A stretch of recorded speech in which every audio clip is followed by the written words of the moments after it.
Hi, I'm Lily, and before I get into my story, please don't forget to like and subscribe so you can hear more about how I faced one of the hardest nights of my life. This experience completely turned my world upside down, and I'm here to share it with you. Thank you for being here to listen. It all started on what was supposed to be a wonderful evening. The night was meant to be a celebration held at Mrs. Thomas's extravagant home. Her house was stunning, with its grand crystal chandeliers hanging from the ceiling, casting a beautiful, warm light all around. The dinner table was perfectly set, with fine china that looked like it had come straight out of a high-end store, each piece gleaming under the soft glow of the lights. It was the kind of family dinner where everyone was supposed to enjoy themselves, and I was genuinely excited. I had some incredible news to share. Recently, I had been promoted at work, and it was a big deal for me. I had been working hard in my marketing career for years, and this promotion to senior marketing director felt like a huge accomplishment. I remember standing in front of the mirror, making sure my dress looked perfect, smoothing out any wrinkles, and taking a deep breath. I was ready to tell everyone and expected that they would be happy for me. I imagined smiles, applause, and maybe even a toast to celebrate. As we started eating the appetizers, I felt nervous but also eager to share my news. I leaned over to my husband, Adam, who was sitting beside me, and whispered, "I have some great news to share." He gave me a nod and smiled encouragingly, letting me know that it was the right time to speak up. So I took a deep breath, turned to the rest of the family, and with a big smile, I announced, "I've been promoted to senior marketing director." But instead of the applause and excitement I was expecting, the room went completely silent. The smiles vanished, and everyone just stared at me. Mrs. Thomas, Adam's mother, who was sitting at the other end of the table, narrowed her eyes at me. Her lips pressed tightly together, forming a thin line of disapproval. She leaned in towards Adam and, in a voice just loud enough for me to hear, hissed, "Is this what we raised him for? To be overshadowed by his wife's career?" Her words cut through me like a knife. I glanced at Adam, hoping he would stand up for me, but instead, he seemed to shrink under his mother's gaze. The supportive smile he had given me moments earlier faded away, and I felt his hand, which had been holding mine under the table, slowly pull away. Trying to keep the mood light and salvage the moment, I smiled and said, "It's a great opportunity for us, Adam. The raise is significant and will help us in so many ways." But before I could finish, Mrs. Thomas interrupted me. Her voice was sharp and filled with judgment as she asked, "What about starting a family, Lily? Do you really think money can replace the joy of having children?" Her words hit hard, and before I could respond, Adam, who had been silent up until now, joined in. His voice had turned cold, much colder than I had ever heard it. "Yeah, Lily," he said. "When are you planning to slow down and settle into family life? This career isn't everything." I was stunned. My heart sank, not just from the words, but from the betrayal I felt in Adam's voice. This was the man who had always been proud of me, who had supported me every step of the way in my career. And now, here he was, siding with his mother against me. With my voice trembling, I replied, "I thought you were proud of me." By now, the main course had been served, but the joyous atmosphere from earlier was gone. The conversations around the table shifted to other topics, but the tension was still there, hanging in the air like a thick fog. The roast beef on our plates was simmering, but the tension between Adam, his mother, and me simmered even more. Adam's behavior became more and more hostile as the evening went on. Every glance, every word, was filled with disapproval, just like his mother's. It felt like they were teaming up against me, and I couldn't understand why. The people who should have been the most supportive were the ones making me feel small. Then, just as dessert was being served, something I will never forget happened. The waiter had just placed a beautiful piece of cake in front of me when Adam suddenly stood up from his seat. He grabbed his napkin and threw it onto the table with a loud thud. Everyone turned to look at him, shocked by the sudden outburst. "You should know your place, Lily," he said, his voice echoing through the dining room. "You're my wife, not my competitor." His words hung in the air, and I sat there in disbelief. The room, once filled with the warm glow of chandeliers, now felt cold and unwelcoming. I stood up, my heart racing, trying to steady my breathing. Being your wife doesn't mean I have to give up my dreams, Adam. I deserve respect, not this, I said firmly, my voice shaking slightly, but filled with determination. In that moment, something changed in Adam. Before I could react, he raised his hand, and in a sudden flash, one that would haunt my nightmares for years, he struck me across the face. The sharp sound of the slap echoed through the room, freezing everyone in place. The room fell into complete silence as I lifted a trembling hand to my cheek, feeling the sting of pain spreading across my face. All eyes at the table were fixed on me, wide with shock and disbelief, but no one moved or said a word. I didn't speak either. Instead, I turned slowly, pushing my chair back. The legs of the chair scraped loudly against the hardwood floor, a sound that felt like it cut through the silence. I began walking toward the foyer, my steps steady, even though my mind was spinning. The sound of my heels hitting the marble floor was the only thing I could hear, like the steady beat of a drum marking my escape.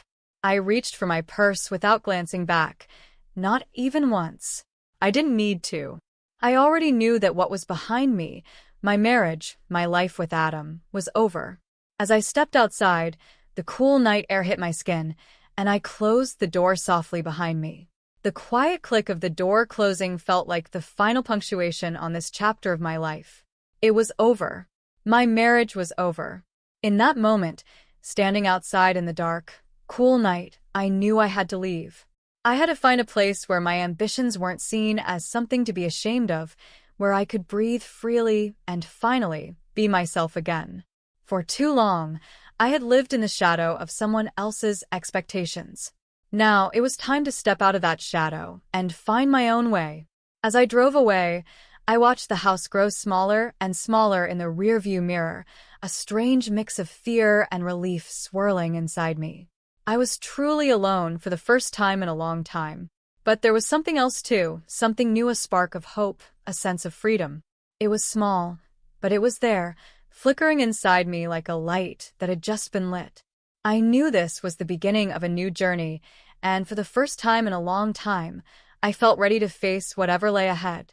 The next morning, I woke up in my small apartment, sunlight streaming through the windows.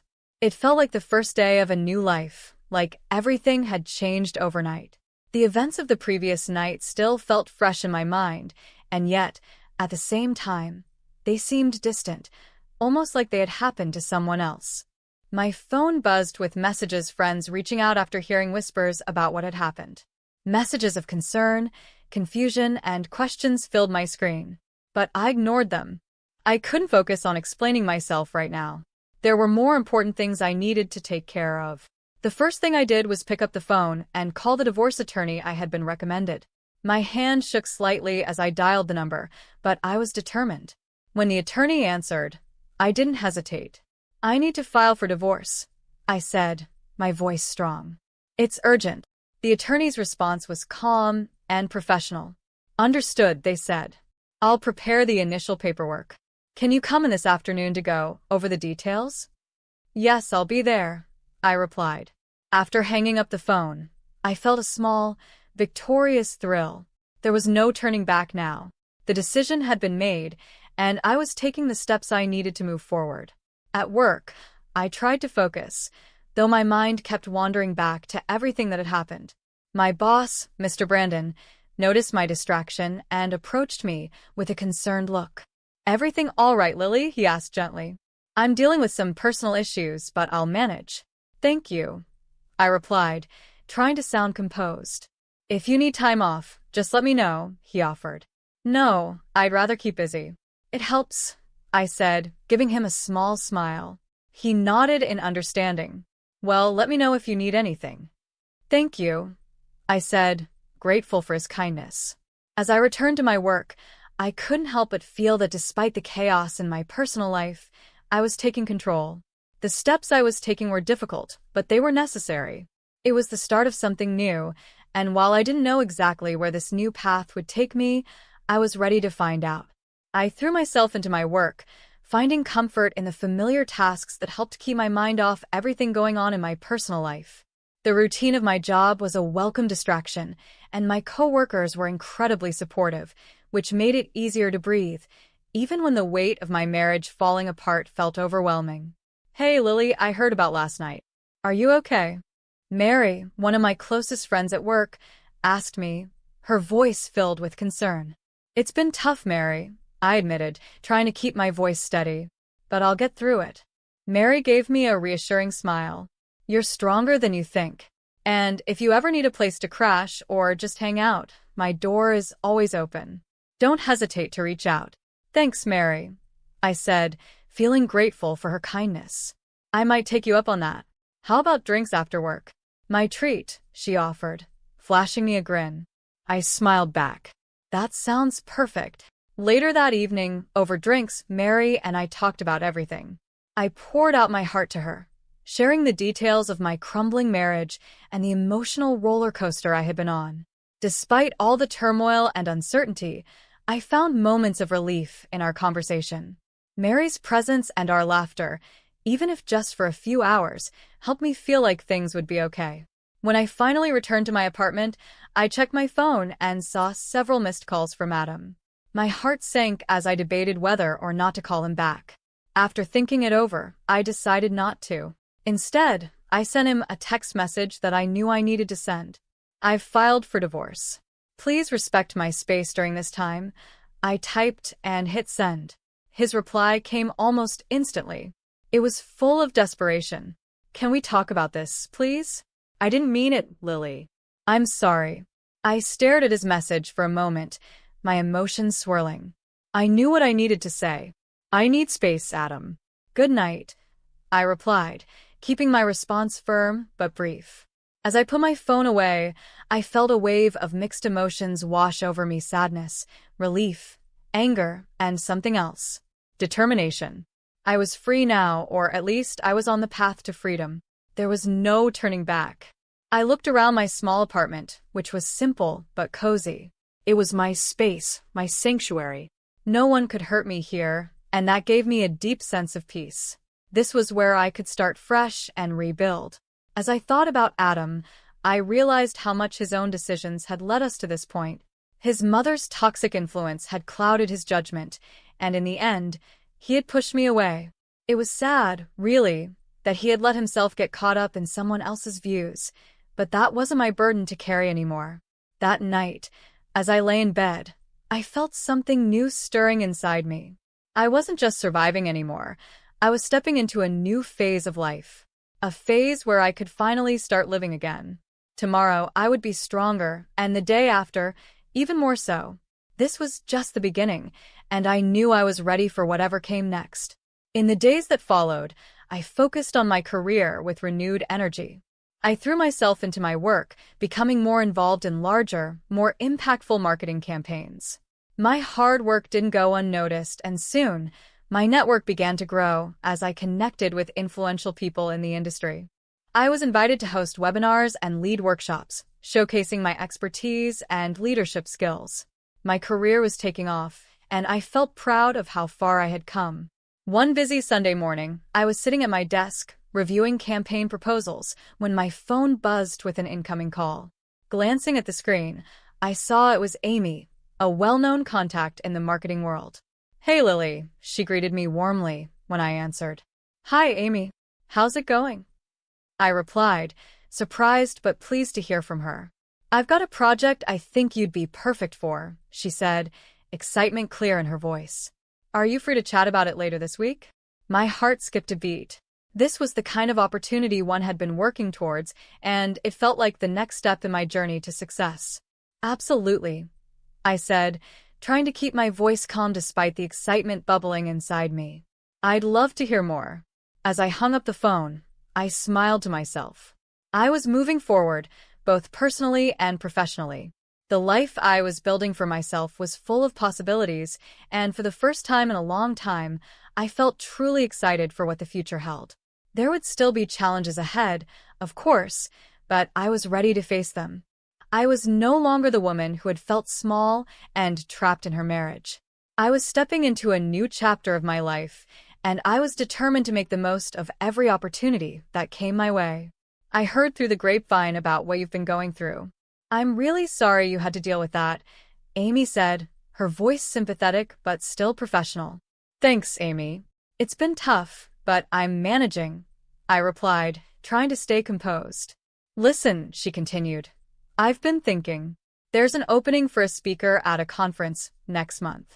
The topic is resilience and leadership, and I believe your experience, both personal and professional, would really resonate with the audience. What do you think? The offer caught me off guard.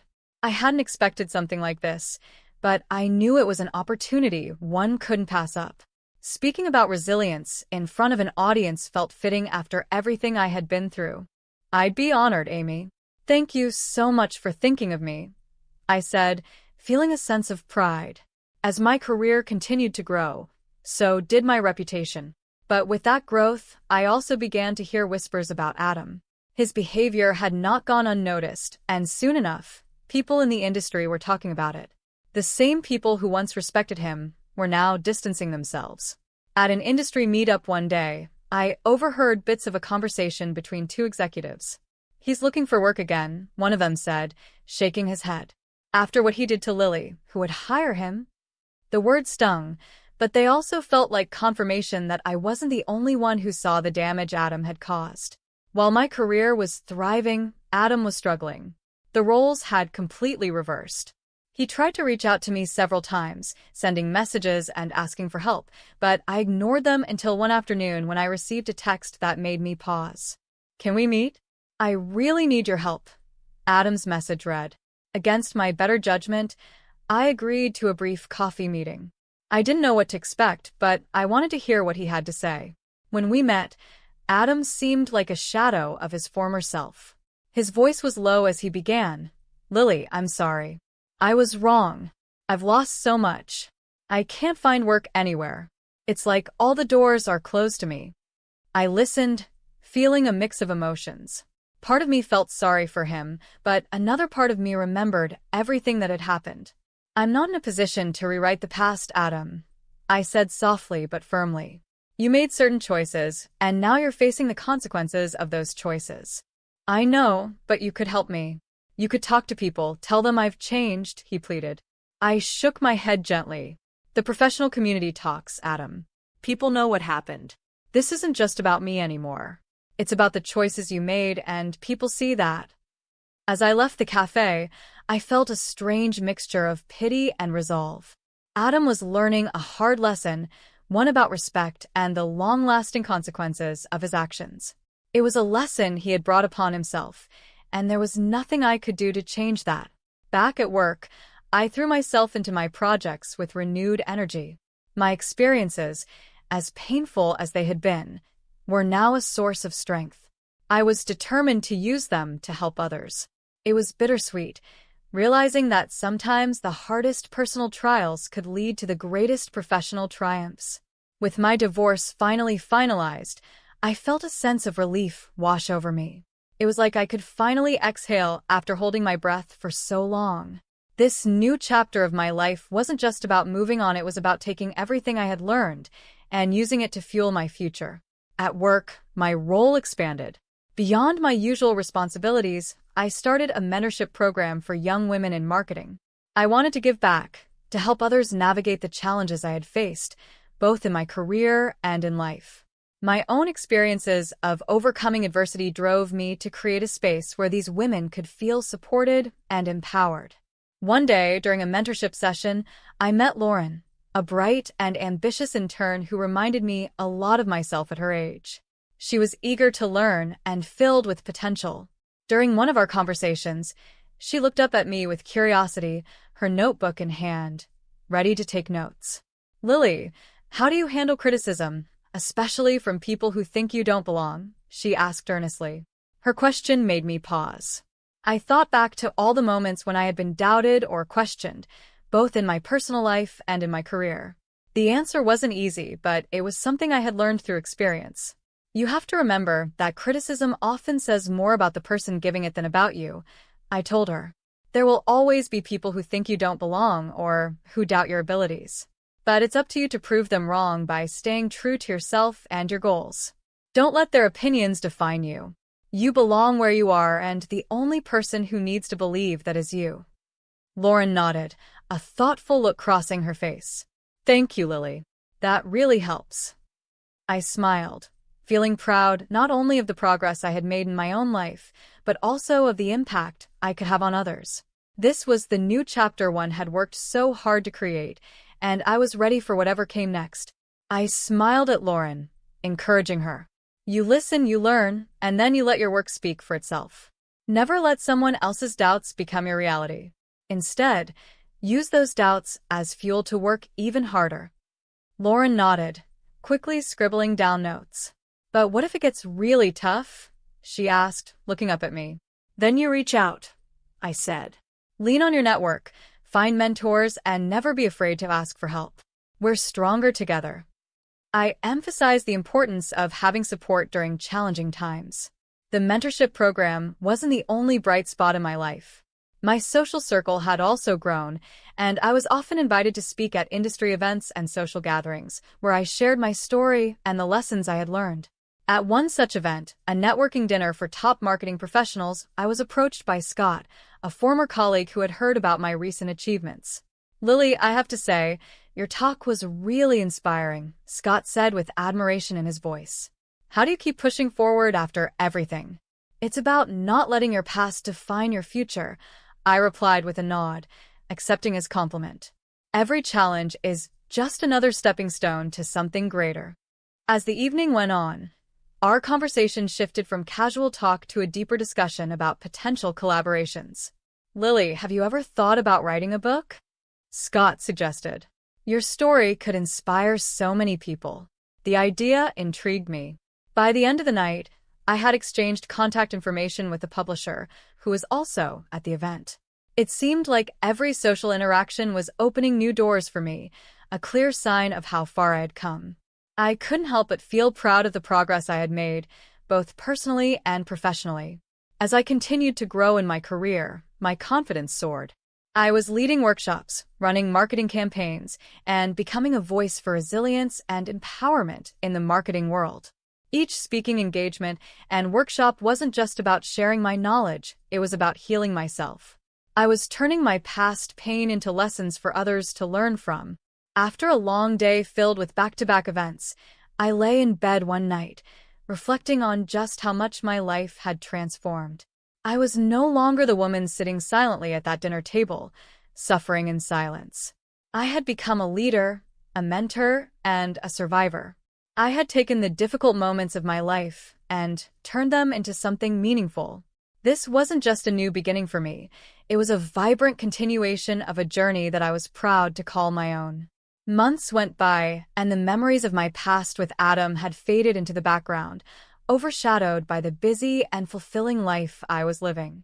I was focused on my future, and the echoes of that time were barely a whisper. But one afternoon, during a coffee meetup with Isabella, a mutual friend, those old echoes came back to life. Lily, Isabella began cautiously, Adam's been asking about you. He's really struggling, says he regrets everything. I sipped my coffee, letting her words sink in. People often regret things when they start to feel the consequences of their actions, I replied calmly. He wants to talk to you, maybe apologize. He seems sincere, Isabella continued, looking at me with a mix of hope and concern. I thought about it for a moment, but then shook my head. Isabella, I appreciate you telling me, but that part of my life is over. I've moved on, I said firmly. There was no room in my life for looking back. My focus was on the future, on the new opportunities and relationships I had built. Isabella nodded, understanding the finality in my words. We quickly changed the subject, leaving the past where it belonged behind me. Despite Adam's attempts to reach out through messages and calls, I had no desire to revisit that chapter of my life. The truth was, I had already come so far. My life now is full of promise, and I was surrounded by people who supported me and valued my growth. I wasn't the person who had once been trapped in a relationship that stifled me. I had become someone who embraced challenges, who thrived in the face of adversity, and who was determined to keep moving forward. Looking back, I realized that every struggle I had faced had shaped me into the person I was today. And as I stood at the forefront of my career, leading with confidence and empowering others, I knew that I was exactly where I was meant to be. The future was mine to shape, and I was ready to face whatever came next with no regrets. I stayed firm in my decision to keep my distance. Each time Adam tried to reach out, I remained silent. It wasn't out of anger, but because I needed to protect my own well-being. Through my journey, I learned how important it was to set boundaries and respect myself. In the months that followed, my career continued to grow. I spoke at conferences, led exciting marketing campaigns, and saw my mentorship program flourish. The impact I was making felt real and fulfilling. Sharing my story on different platforms inspired others who were also facing their own challenges. One evening, as I reflected on the past year, I realized how much I had changed. I hadn't just survived, I had thrived. My life was now filled with purpose and success. Knowing that Adam regretted his choices wasn't something that gave me satisfaction. Instead, it reminded me of the serious consequences of disrespecting others. As I closed my journal, which was filled with plans and reflections, I felt a deep sense of peace. My experience with Adam had pushed me onto a path of empowerment and achievement. My victory wasn't in his regret, but in my own strength, turning pain into power and living a life based on my own values. As we end this story, I'd love to hear from you. Do you think Lily was right in cutting Adam out of her life? Share your thoughts in the comments, and if you enjoyed this story, don't forget to like and